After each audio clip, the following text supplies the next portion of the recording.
अक्लमंद बहू। श्रुति का व्यवहार अपनी सास के प्रति बिल्कुल अच्छा नहीं था। वो अपनी सास को सिर्फ घर पे बोझ ही समझती थी। इतना राशन लाना पड़ा इस महीने, पैसे आते हैं हाथ में और चले जाते हैं, और ऐसे में आपकी माँ के खर्चे अलग। ऐसा कितना खर्चा करवा देती है माँ, हैं? और वैसे भी तुम तो कमा नहीं रही हो ना। आखिर तुमने बोल ही दिया ना कि मैं पैसे नहीं कमा रही हूँ। दिखा ही दी मुझे मेरी औकात, जताई ही दिया ना कि मैं किसी काम में नहीं आती हूँ। अरे तुम गलत समझ रही हो। मेरा कहने का मतलब था कि तुम हर बात का इल्जाम माँ पर मत लगाया करो ना। तभी बगल के कमरे से माँ आ जाती है। अरे बेटा, इतना तेज बोल के मत लड़ो, बाहर वाले सुन लेंगे।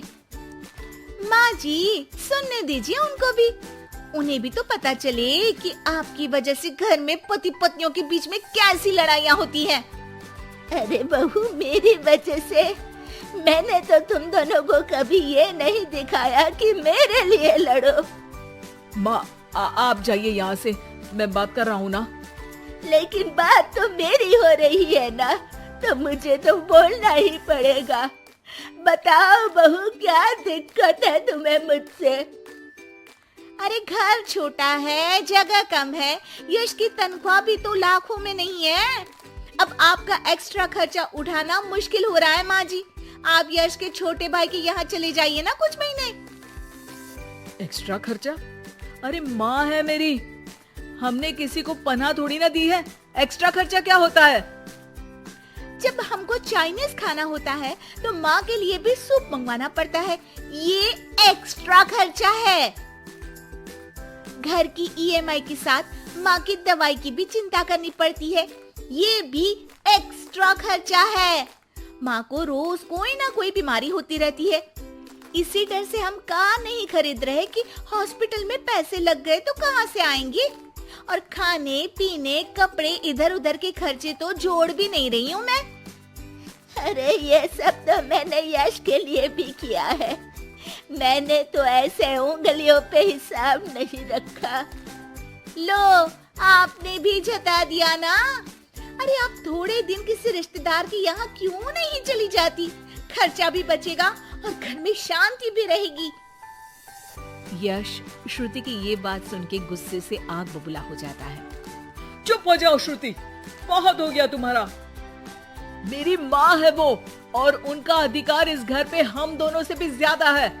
और खर्चे बचाने की इतनी ही पड़ी है तो तुम खुद क्यों नहीं चली जाती अपने मायके?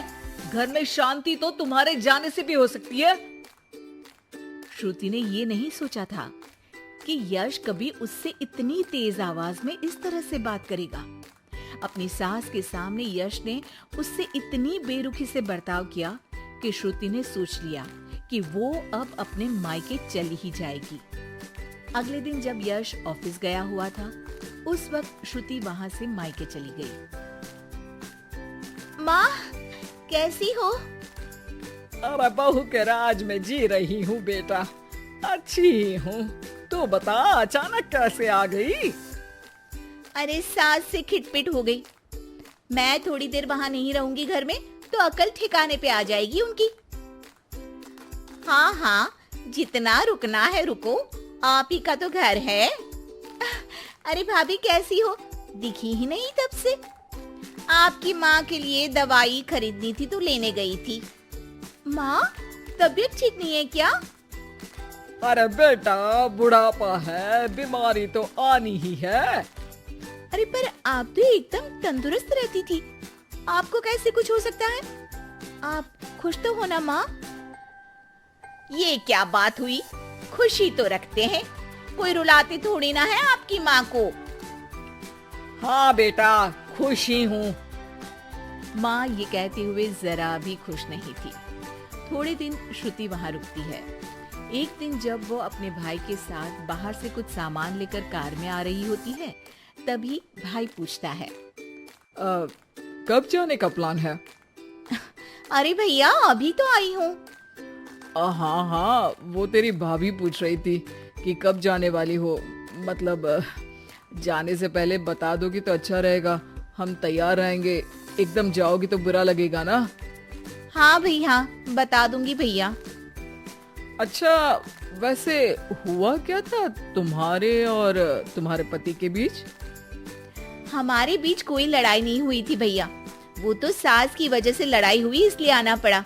आप चिंता मत करिए, मैं जल्दी चली जाऊंगी। अरे नहीं नहीं, रुकना। अरे तू घर में है तो शांति भी रहती है। क्या मतलब? अरे मत पूछ श्रुति, आए दिन माँ और तेरी भाभी में नोक झोंक चलती ही रहती है।